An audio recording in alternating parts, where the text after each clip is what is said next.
Assalamualaikum warahmatullahi wabarakatuh.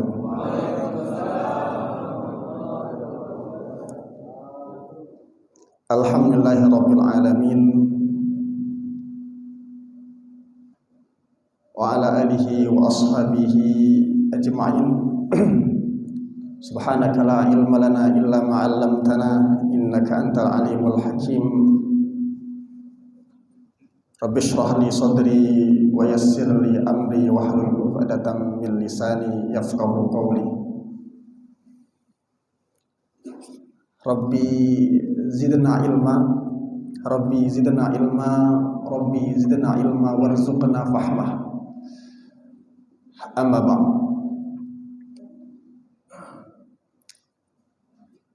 Alhamdulillah, Bapak Ibu jamaah subuh Masjid Nur Sa'adah yang dimuliakan oleh Allah Subhanahu wa taala. Pada kesempatan subuh hari ini sama-sama kita masih diunjuk oleh Allah Subhanahu wa taala karunia kesehatan, kesempatan, sehingga kesehatan itu Bapak kita tunaikan kewajiban kita untuk melaksanakan sholat subuh berjamaah. Mudah-mudahan ini menjadi satu wasilah untuk kita kaget berkumpul di surganya Allah Subhanahu wa taala. Amin ya rabbal alamin. Salawat bertangkaikan salam selalu tercurahkan kepada junjungan kita Nabi Agung, Nabi besar Nabi Muhammad sallallahu alaihi wasallam. Allahumma salli ala sayyidina Muhammad wa ala alihi sayyidina Muhammad. Sehat Bapak Ibu? Alhamdulillah. Dompet itu yang penting. Dompet jangan sehat. Makna sehat itu Bapak,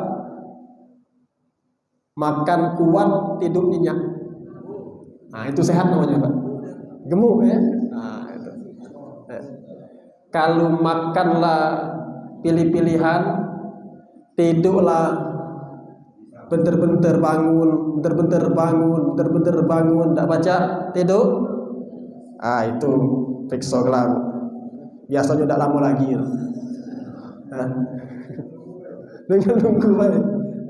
Tinggal nunggu baik. Memang kita tak kata yang lama Pak. Tak kata yang di dunia ini lama. Kalau sementara kalau. Pada kesempatan subuh ini Bapak Ibu yang dimuliakan oleh Allah Subhanahu wa taala, ini adalah suatu keberkahan yang ditunjuk oleh Allah bagi Bapak Ibu yang menyempatkan diri untuk salat subuh berjamaah. Di tengah subuh ini adalah tempatnya lemah niat untuk tidur, tapi kita memaksakan diri kita untuk bangun menunaikan salat subuh berjamaah. Bahkan ada di antara kita, sebahagian di antara kita jam 3 tadi lah bangun. Untuk apa? Salat tahajud. Tidur lagi? Tak tidur lagi. Sampai kapan? Sampai dia nunggu subuh. Sudah subuh tidur lagi? Tak tidur lagi. Ngapa? Dengar tausiah. Sudah dengar tausiah? Tak tidur lagi. Ngapa? Salat syuruk. Ini luar biasa. Orang-orang seperti ini, insyaallah jaminan Allah Subhanahu wa taala. Bahkan kata Allah, wa minal laili fatahajjad bihi nafilatan lak wa arina manasikana wa tub alaina. Uang yang sholat tahajud itu, wa minal laili, di sebagian malam mereka melaksanakan tahajud. Maka di situ dikatakan, kalau kita ingin diangkat oleh Allah derajat, di mana? Di dunia. Di mana lagi? Di akhirat. Maka salatlah tahajud. Nah, itu tahajud itu Pak. Jangan apalagi kita yang sudah berumur 40 ke atas.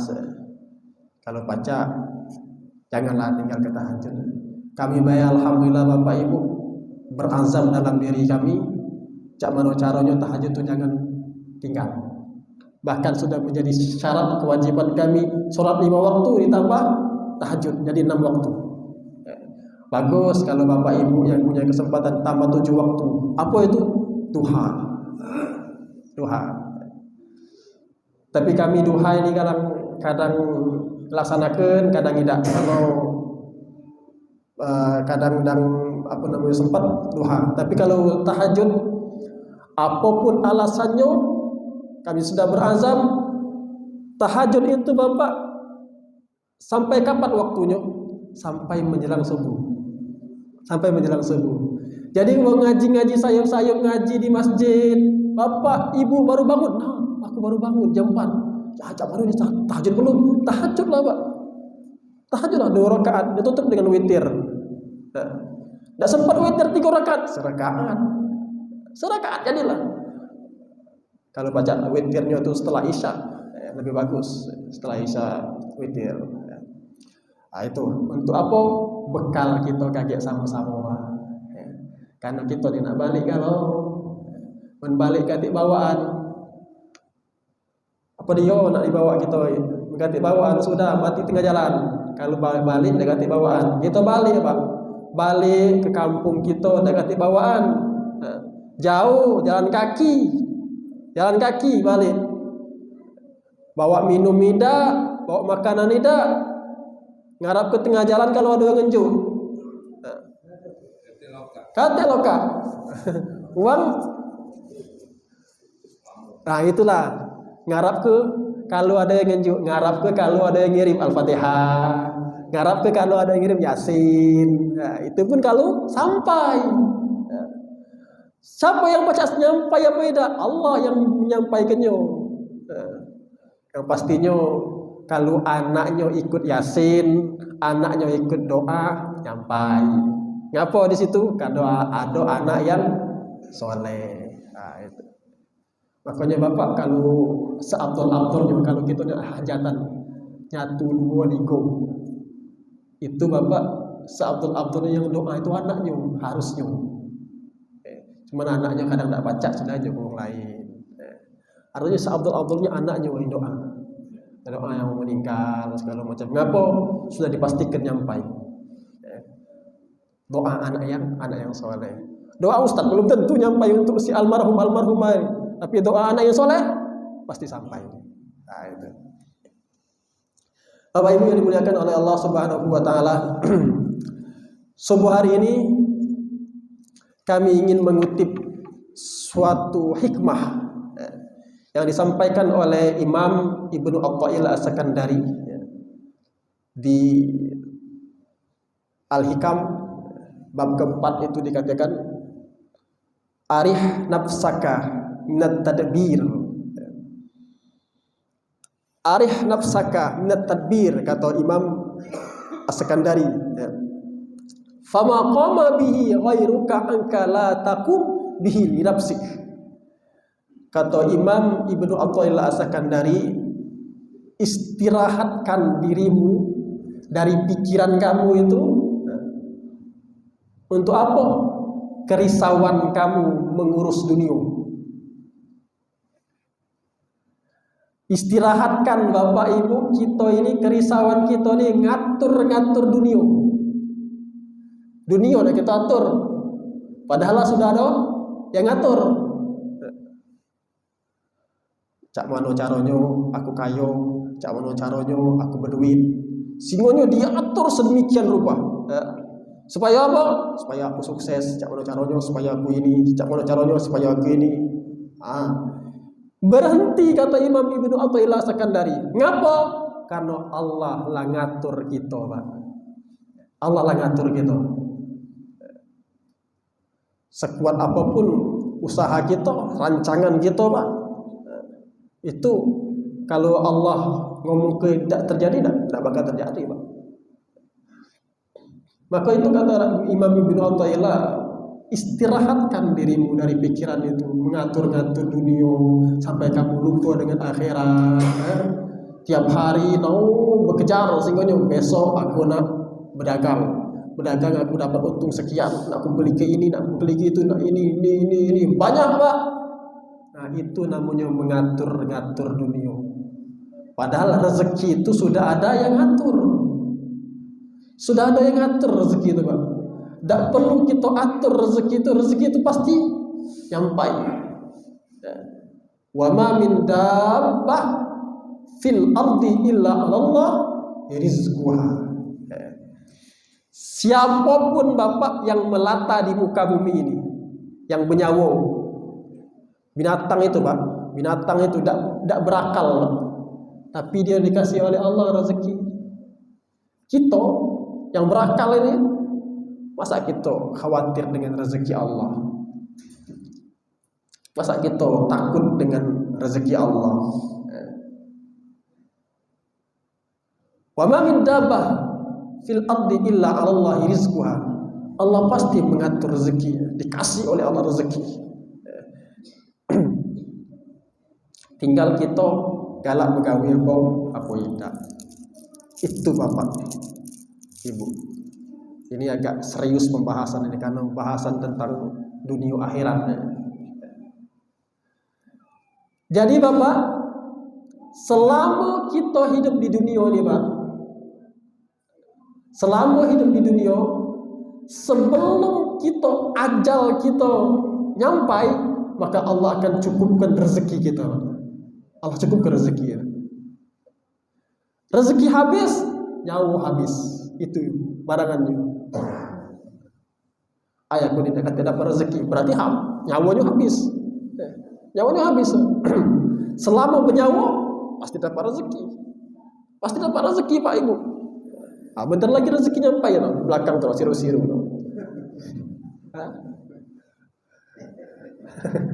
Diantar ke Pak, datang dewek. Nah, itu.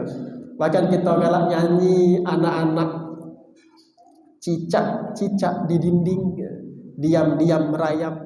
Cicak itu Pak, cuman merayap aja di dinding. Nah, gawe dia merayap. Kalau nak dipikir ke secara akal, cicak itu harusnya pakai sayap. Allah ini tidak adil. Ngapa tidak adil? Cicak itu tidak pacak terbang, nangkap nyamuk yang pacak terbang. Tidak adil Pak. Kalau dipikir pakai akal gitu. Harusnya cicak itu ada sayap, biar dia pacak leluasan, ngambil makanan. Tapi tidak Pak, cuma merayap aja dia. Nah, merayap. Bahkan dinyanyi anak-anak itu, datang seekor nyamuk, datang nyamuk Pak. Rezeki itu datang. Lalu ditangkap, tinggal nangkap cicak itu. Tinggal nangkap. Itu lagu wong makrifat itu sebenarnya. Cicak itu cuma jalan-jalan baik, cuma usaha baik. Usaha baik. Tapi Allah yang mendatangkan rezeki. Allah yang mendatangkan rezeki. Nah, itu. Jadi rugi Pak kalau kita tidak ibadah. Ngapa? Karena rezeki lah diatur oleh Allah. Ngapa kita tidak ibadah? Rugi Pak kita Pak, siang malam mencari duit Pak, nyaka duit. Tapi sholat kita tinggal ke Pak. Seberapa kaya nih Pak kita di dunia ini Pak?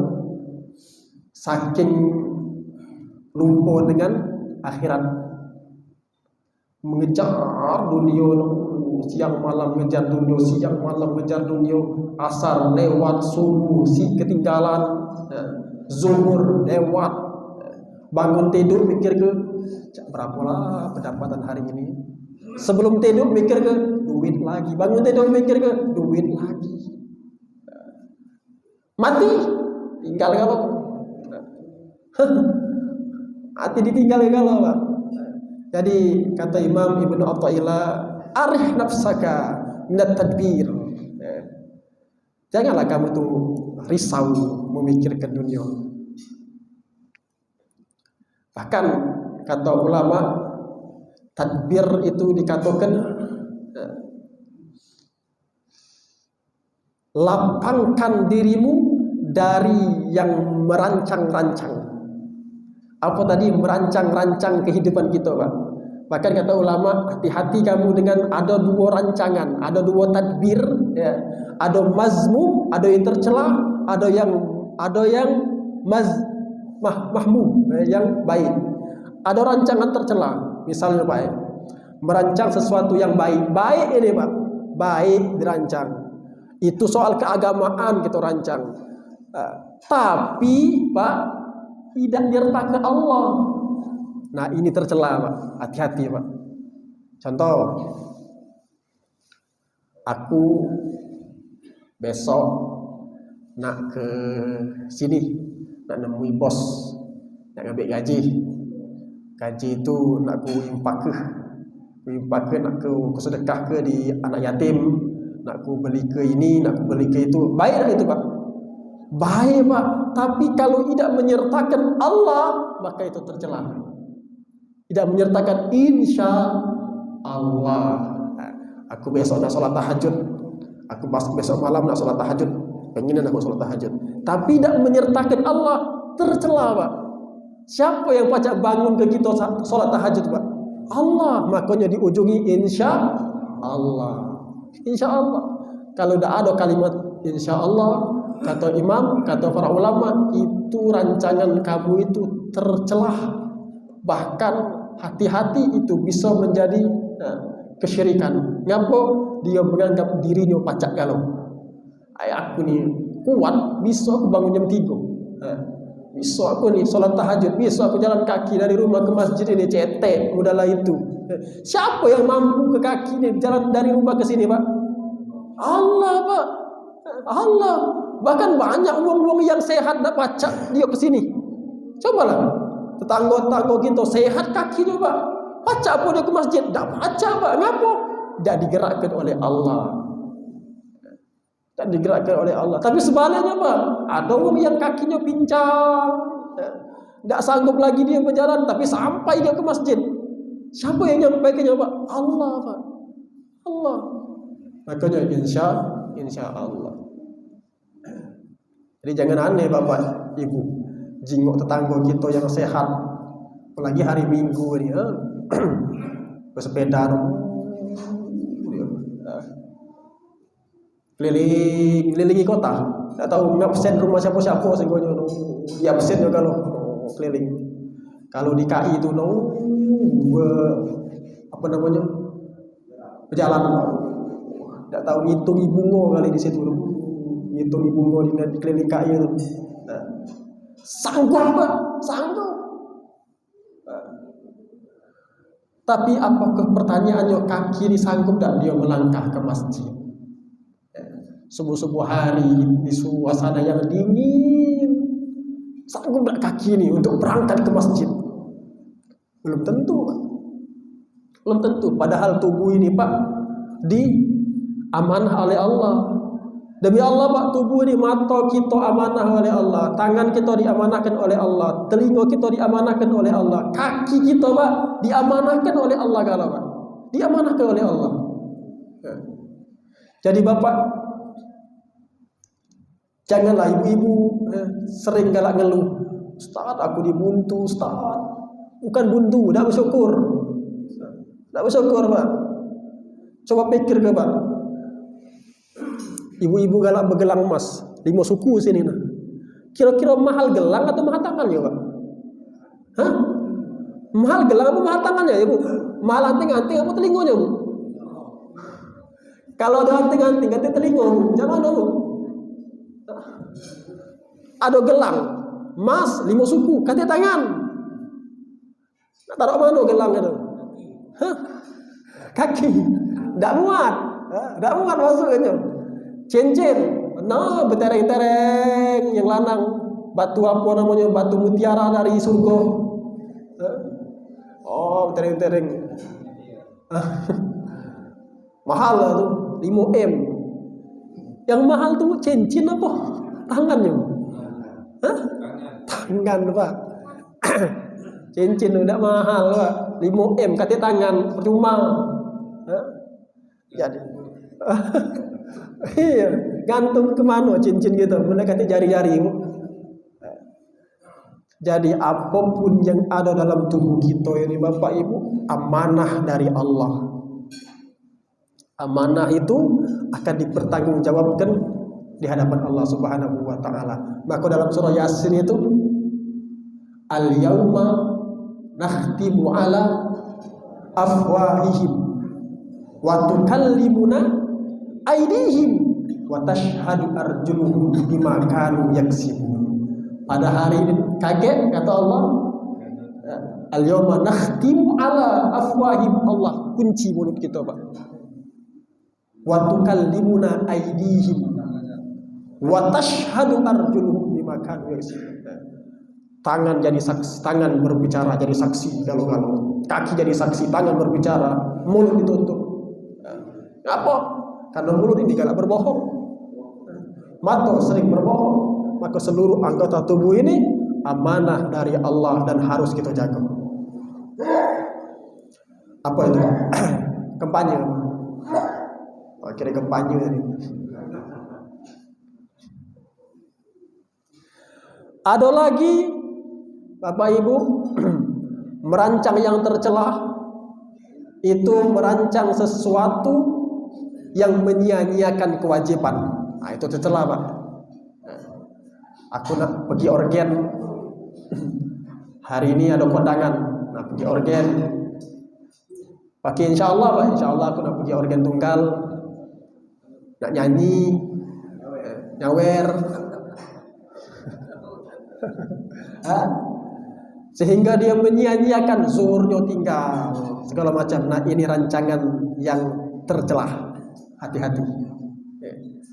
Oh Pak, kita ini Pak, kalau pacak merancang itulah yang baik-baik Pak.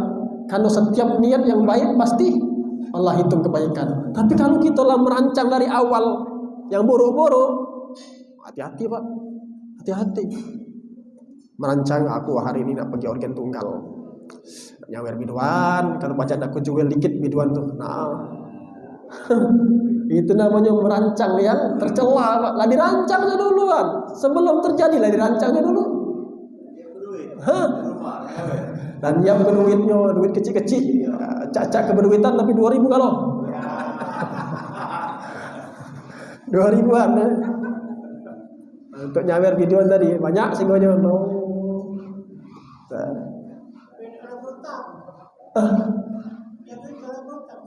Hanya kendaknya tadi pada berutang mulu ya. Balik ke rumah bini ngamuk, beras habis ya. Mati ngantuk aja itu.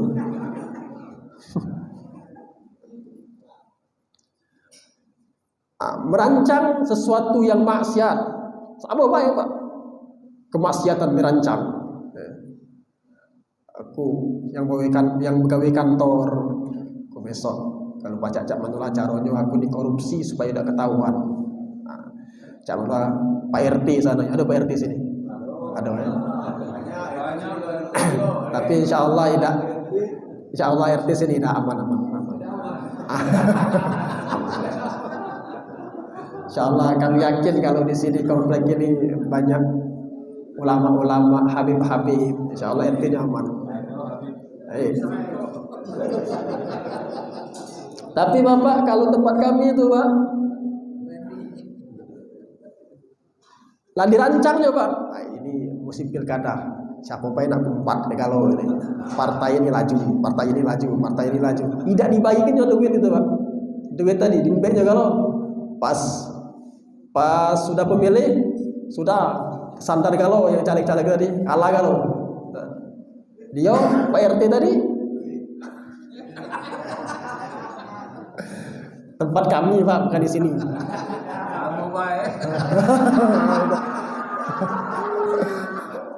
Tempat kami di sini aku yakin tidak salah lagi.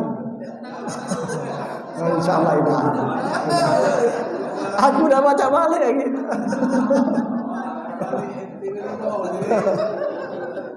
Insya Allah tidak aman. Itu tempat kami. Kami nyerita ke tempat kami. Jangan doi, bagi aku motor situlah ya. Nah ini Pak. Jadi merancang kemaksiatan Maka kata Imam Ibnu Athaillah, berhenti kamu itu merancang. Baik merancang yang baik-baik tanpa menyertakan Allah, tak boleh Pak. Kita merancang yang hal-hal yang baik tanpa menyertakan Allah, itu tercela. Apalagi merancang kemaksiatan. Dan lah disetel dengan cak supaya tidak ketahuan ini aku korupsi, supaya aku tidak ketahuan ini, supaya aku tidak ketahuan ini, dirancang sebegituan rupa.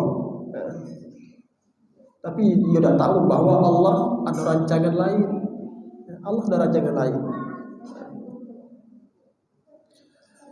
Adapun kata para ulama, at-tadbir yang mahmud, yang baik, yang mahmud, yang baik itu merancang keagamaan dan disertakan dengan Allah Subhanahu wa taala. Aku besok subuh Ahad nak ke masjid Nur Saadah. Nak salat subuh berjamaah di situ. Sambil aku nak sedekah subuh. Insyaallah mudah-mudahan badan aku sehat supaya aku besok hadir di masjid Nur Saadah. Itu merancang hal-hal yang baik. Dan rancangan itu Pak, sebelum kita lakukan sudah dicatat oleh Allah kebaikan. Dicatat oleh Allah Pak dari semalam. Terpikir, janganlah besok, pokoknya besok aku nak hadir. Setiap subuh aku nak hadir, aku nak sedekah subuh segala macam. Oh itu Pak, selama dia tidur itu Pak, dicatat oleh Allah di malaikat kebaikan. Walaupun seandainya pas subuh dia bangun, tahu-tahu sakit Pak, sakit, tapi sudah dihitung oleh Allah, dia ikut majlis, dihitung oleh Allah, dia pahalanya sama cak wong ibadah solat imaman berjamaah di masjid, walaupun dia ternyata sakit. Nah ini namanya tadbir yang mahmud, yang baik, Maka rancanglah rancangan yang baik Pak. Kadang tuh Pak, rancangan yang baik, kadang kita melenceng, apalagi rancangan-rancangan yang buruk. Iya. Karena kejahatan itu bukan apa jiwa itu. Ada kesempatan. Kadang tuh pas ada kesempatan laju ini. Lajunya mati. Itu Pak, dimuliakan oleh Allah Subhanahu wa taala. Maka itu fama qama bihi ghairuka anka la taqumu bihi li nafsi. Sebab kata Imam Ibnu Athaillah Sakandari, yang sudah dijamin oleh Allah, diselesaikan oleh Allah. Jadi jangan kamu pikir-pikirkan. Yang telah dijamin oleh Allah itu Pak, pasti diselesaikan oleh Allah. Yang telah dijamin oleh Allah itu pasti disampaikan oleh Allah. Ini Pak. Jadi tugas kita tuh cuman berdoa, usaha. Doa, usaha. Itu Pak ya Pak. Selebihnya kita serahkan dengan Allah. Siapa yang pacak jamin usaha kita itu datang ke rezeki? Jangan Pak. Coba Bapak ke pasar dikit, ke pasar Lemabang ini. Berapa banyak uang jual sepatu, berjejer sepatu. Ada mereka saling sikut, beli aku bayar sini. Tidak Pak. Ngapa? Nah dibagi oleh Allah rezeki. Kadang-kadang uang mampir di sini, kadang-kadang uang mampir di situ. Jauh dikit ke pasar Kuto, pasar Duren itu lain-lain bosnya Pak, lain-lain bosnya. Tapi khawatir kalau dia tidak. Kalau kita pikir, kamu jual duren, aku jual duren pula, mana gitu nih jual duren kalau siapa nak belinya? Tidak itu. Tapi Allah atur sedemikian rupa, Allah dekatkan hamba-hambanya untuk beli duren ini, bagi rata. Makanya kami kadang sedih di wong-wong yang beririan, kadang pedagang sebelahan dia nak jual bakso, tetangganya buka bakso pula di seberang situ, bermusuhan. Ya Allah, bermusuhan Pak. Padahal rezeki Allah yang ngatur. Kau nih jual bakso sini, aku tahu aku buka duluan di sini, kenapa kau jual di situ? Nah, sudah, tidak berteguran lagi.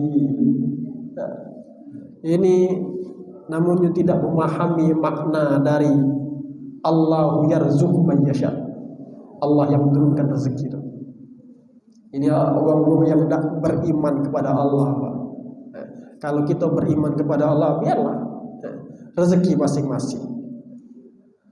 Ustaz, sejak dia buka itu Ustaz, berkurang Ustaz rezeki aku Ustaz. Kemarin Ustaz, rezeki aku nih banyak pendapatan Ustaz, 100 juta Ustaz sehari. Ini sejak dia buka 50 juta Ustaz. Berarti dia tuh berpengaruh Ustaz. Siapa mana itu Pak? Itu sudah diatur oleh Allah. Pada hari itu, bulan rezeki kau sekian. Bulan rezeki kau sekian. Diatur oleh Allah. Nasi yang kita makan itu Pak, sudah ditakar oleh Allah. Nasi itu, beras itu, sudah ditakar oleh Allah. Kalau takarannya habis pula nyawa kita. Pak Haji, takaran Pak Haji seandainya 50 kg beras. Sekarang inilah 49 makannya. Tinggal sekilo lagi kan. Laju. Nah itu. Pacak ditambah, enggak pacak ditambah, Pak. Lah ditakar oleh Allah. Dan kalau itu takarannya belum habis, pasti nyampai. Pasti nyampai, Pak. Pasti nyampai. Tugas kita cuma berdoa dan berusaha. Nah itu Pak. Mudah-mudahan sekali lagi Bapak di subuh yang berkah ini sama-sama kita merancang hal-hal yang baik. InsyaAllah rancangan kita itu walaupun kita tidak kita laksanakan, kita meninggal dalam rancangan-rancangan yang baik, maka Allah hitung sebagai pahala yang luar biasa di hadapan Allah Subhanahu wa Ta'ala. Maka rancanglah rancangan yang baik. Sebelum tidur, rancanglah rancangan yang baik. Aku ya Allah, insya Allah ya Allah, aku malam ini kalau disempatkan untuk bangun, aku sholat tahajud ya Allah. Aku nak sholat berjamaah di masjid ya Allah. Tidak kesampaian mati, Masya Allah, dia sudah terhitung beribadah kepada Allah dan matinya husnul khatimah. Mudah-mudahan kita dikumpulkan oleh Allah Subhanahu wa Ta'ala sebagai hamba Allah yang husnul khatimah. Amin ya rabbal alamin. Al-Fatihah. A'udzubillahi minasyaitonir rajim. Bismillahirrahmanirrahim. Ya kana abudu wa iyyaka nasta'in. Ihdinas siratal mustaqim. Allazina an'amta 'alaihim ghairil maghdubi 'alaihim waladdallin. Alhamdulillahirabbil alamin. Allahumma shalli ala sayyidina Muhammad wa ala alihi sayyidina Muhammad. Allahumma ighfir lana dhunubana wa liwalidina warhamhum kama rabbawna shighara. Allahumma ja'al jam'ana hadha jam'an marhumah wa tafarruqana min ba'dihi mubarrakan tafarruqan maqsumah wa la taj'al fina wa la ma'ana syakyan illa mahrumah ya akramal akramin wa ya arhamar rahimin. Allahumma la tada' lana fi maqamina dhanban illa ghafartah wa la 'aiban illa satartah wa la hamman illa farajtah wa la daynan illa qadaitah wa la maridan illa safaitah wa la hajatan min hawaid dunya wal akhirah ya laka ridha wa man fiha salah illa qadaitah ya rabbal alamin wa ya arhamar rahimin. Allahumma arzuqna ziyarata baitikal mu'azzam wa rasulikal mukarram fi hadzal 'am wa fi kulli am yasil hal. Rabbana atina fid dunya hasanah wa fil akhirati hasanah wa qina adzabannar.